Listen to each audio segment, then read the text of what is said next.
objeto más sagrado de la tierra no desapareció en el aire, ni fue destruido como muchos creen.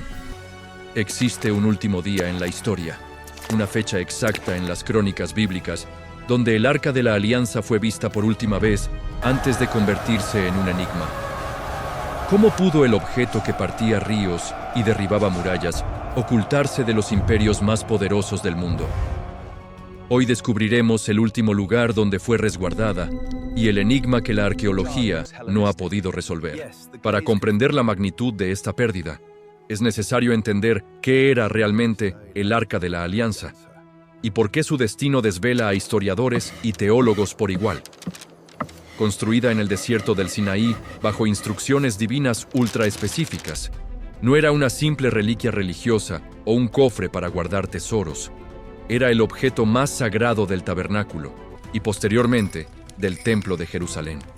Su estructura de madera de acacia estaba completamente revestida de oro puro y sobre su tapa, conocida como el propiciatorio, 2 querubines extendían sus alas. En ese espacio exacto, entre las alas de las figuras celestiales, se manifestaba la Shejinah, la presencia misma del Dios vivo en la tierra. El arca contenía las tablas de la ley con los 10 mandamientos, un jarro de oro con maná y la vara de Aarón que floreció. Pero lo que verdaderamente infundía temor en el mundo antiguo era el poder que emanaba de ella. El arca no era un amuleto, era el estandarte de la justicia divina. Cuando el pueblo de Israel marchaba por el desierto, el arca iba al frente. Bajo su presencia, las leyes de la naturaleza se doblegaban de manera inexplicable. La Biblia registra que, cuando los sacerdotes que cargaban el arca se acercaron al río Jordán, este se encontraba en su temporada de mayor crecida, desbordándose por completo sobre sus orillas. Sin embargo, en el instante exacto en que los pies de los sacerdotes tocaron el borde de las aguas, el caudal se detuvo en seco, abriendo un camino seguro en medio del lecho del río para que una nación entera cruzara. Poco después, en la conquista de la tierra prometida, el arca fue la pieza central en el asedio de Jericó. Durante 7 días, los sacerdotes rodearon las imponentes fortificaciones de la ciudad, portando el cofre sagrado. Al 7º día, tras rodear los muros 7 veces, los cuernos sonaron, el pueblo clamó. Las murallas colapsaron sobre sus propios cimientos de forma sobrenatural. El poder del arca era tan real y destructivo que incluso sus enemigos lo experimentaron de primera mano. Cuando los filisteos capturaron el arca tras una batalla, creyeron tener el trofeo de guerra definitivo. La colocaron en el templo de su dios Dagón, pero a la mañana siguiente, la estatua del ídolo pagano apareció postrada boca abajo ante el arca. Al día siguiente, la estatua fue hallada decapitada y con las manos cortadas. Pronto, plagas devastadoras y tumores azotaron las ciudades filisteas donde se trasladaba el cofre, desatando un pánico tan profundo que sus captores no tuvieron más remedio que devolverla a Israel en un carro tirado por vacas, sin conductor, guiadas únicamente por una fuerza invisible. Ningún ser humano secular podía tocarla sin morir, como lo descubrió trágicamente Usa al intentar sostenerla cuando el carro tambaleó.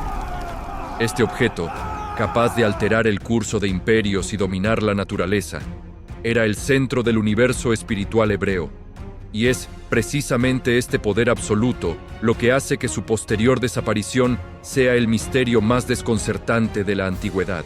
Para desenterrar la verdad detrás de la pérdida del arca, la investigación no debe comenzar en el caos de una guerra, sino en los registros escritos de un período de paz y reforma espiritual. Es aquí donde encontramos el dato más desconcertante. El Arca de la Alianza no se desvaneció en el aire durante un cataclismo.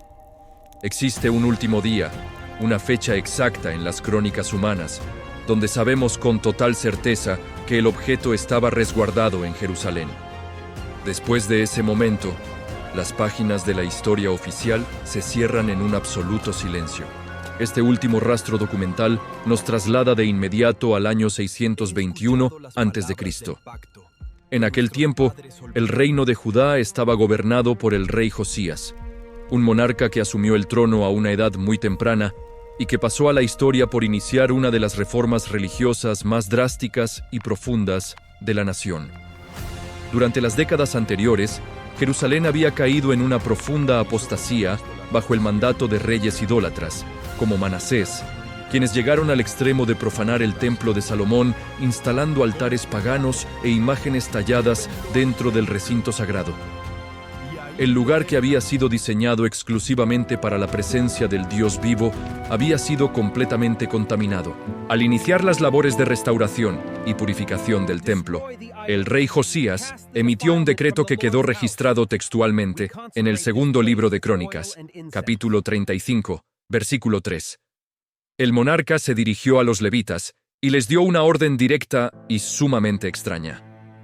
El texto bíblico cita las siguientes palabras del rey: «Pongan el arca sagrada en el templo que edificó Salomón, el hijo de David, rey de Israel. Ya no tendrán que llevarla de un lado a otro sobre los hombros.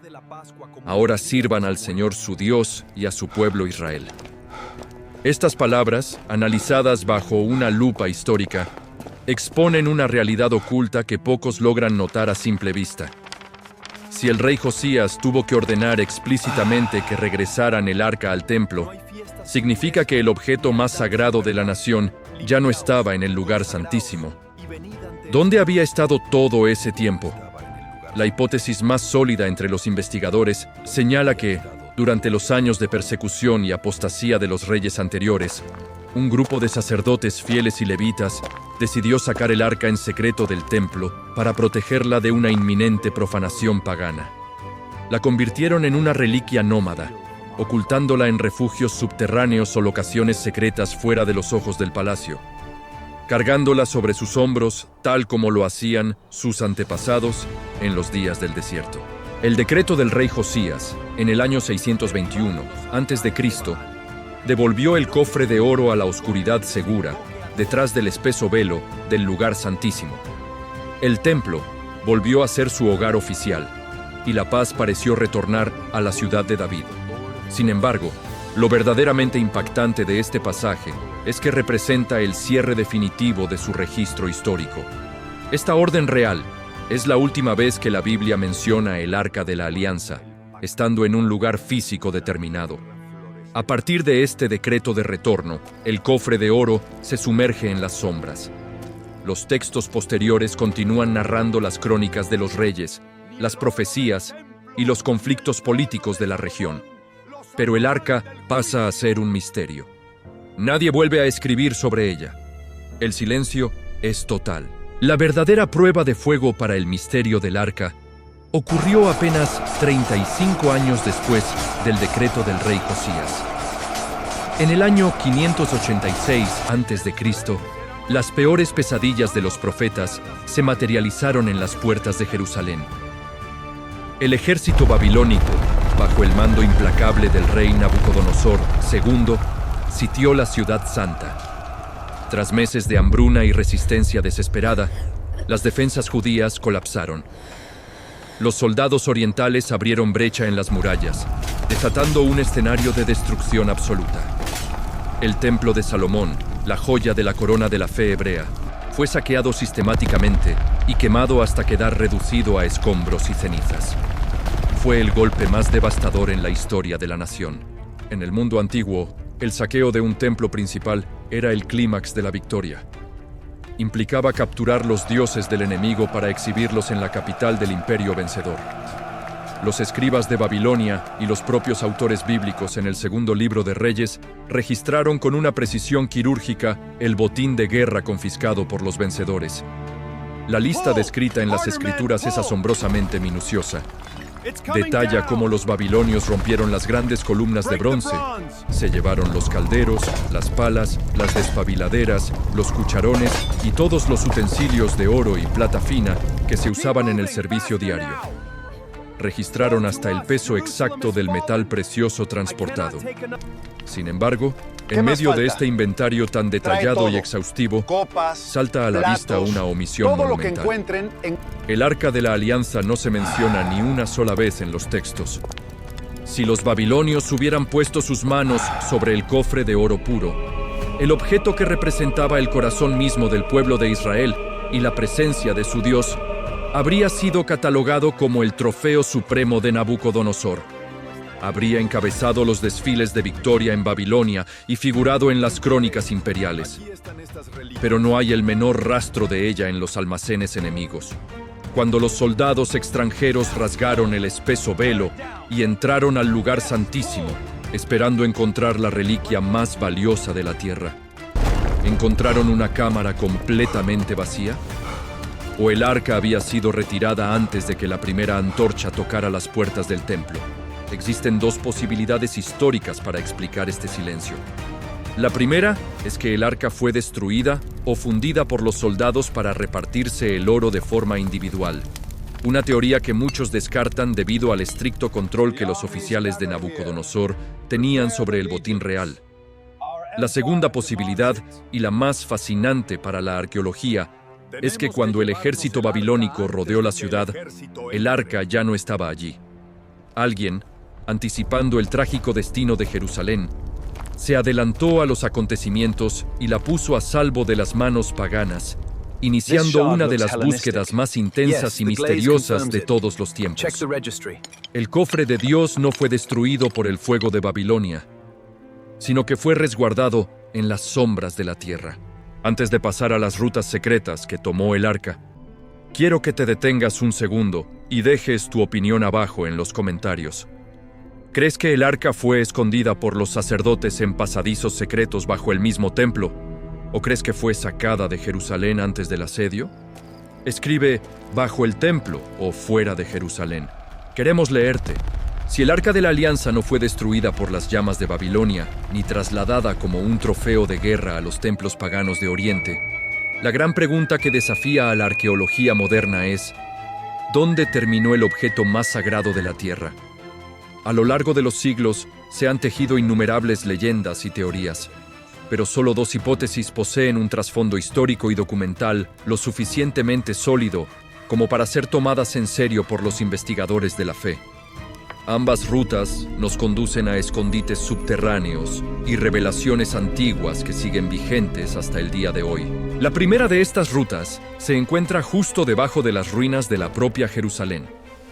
El Templo de Salomón no era una estructura simple. Fue construido sobre el monte Moriah, empleando un complejo sistema de ingeniería que incluía pasadizos secretos, cisternas monumentales y cámaras subterráneas profundas talladas en la roca sólida. Según una antigua tradición judía recopilada en textos rabínicos, el propio rey Salomón, dotado de una sabiduría sobrenatural, anticipó que el templo físico sería destruido en el futuro. Por esta razón, diseñó una cámara secreta fortificada y oculta en los niveles más profundos del subsuelo, con el único propósito de ocultar el arca en caso de una emergencia nacional. Bajo esta teoría, cuando las tropas de Nabucodonosor comenzaron a sitiar la ciudad en el año 586 a.C., los sacerdotes descendieron silenciosamente por estos pasadizos ocultos y depositaron el cofre de oro en las entrañas de la montaña. Debido a las tensiones políticas y religiosas actuales en el monte del templo, las excavaciones arqueológicas en esa zona específica están estrictamente prohibidas, lo que significa que el arca podría seguir descansando en la oscuridad de Jerusalén, oculta a los ojos del mundo moderno. La segunda gran teoría nos desconecta de Jerusalén y nos lleva directamente hacia el desierto, cruzando el río Jordán. El libro histórico de Segundo de Macabeos, un texto considerado sagrado por la tradición católica y guardado como un valioso registro histórico por los investigadores. En su capítulo 2, conserva un registro fascinante sobre el destino del cofre. Según este antiguo documento, el profeta Jeremías, habiendo recibido una advertencia divina antes de la invasión de los babilonios, ordenó que lo acompañaran con el tabernáculo y el arca de la alianza. El profeta se dirigió hacia el monte Nebo, el mismo lugar sagrado desde donde Moisés había contemplado la tierra prometida antes de morir. Al llegar a la montaña, Jeremías encontró una gran cueva oculta. Allí, introdujo el arca, el tabernáculo y el altar del incienso, y procedió a sellar la entrada de manera hermética. El texto relata que algunos de sus acompañantes intentaron regresar después para marcar el camino y dejar una señal, pero les fue completamente imposible hallar la entrada de la cueva. Al enterarse de esto, Jeremías los reprendió con unas palabras que resuenan hasta el día de hoy. Este lugar permanecerá desconocido hasta que Dios vuelva a reunir a su pueblo y les muestre su misericordia. Más allá de los pasadizos ocultos de Jerusalén o las cuevas selladas del Monte Nebo, la desaparición del Arca de la Alianza encierra un propósito divino que trasciende la arqueología. Dios permitió que su objeto más sagrado se perdiera de la vista humana para evitar que la humanidad adorara un cofre revestido de oro en lugar de buscar al Creador. Con la llegada del nuevo pacto, la presencia del Altísimo dejó los templos hechos por manos humanas para habitar en el corazón de cada creyente. El arca física permanece en el silencio, esperando el momento de ser revelada, o tal vez custodiada en secreto hasta el fin de los tiempos. ¿Permanecerá oculta para siempre o está más cerca de ser descubierta de lo que imaginamos? Si este viaje por los misterios de las Escrituras te ha fascinado, apoya nuestro canal suscribiéndote a la Saga Bíblica.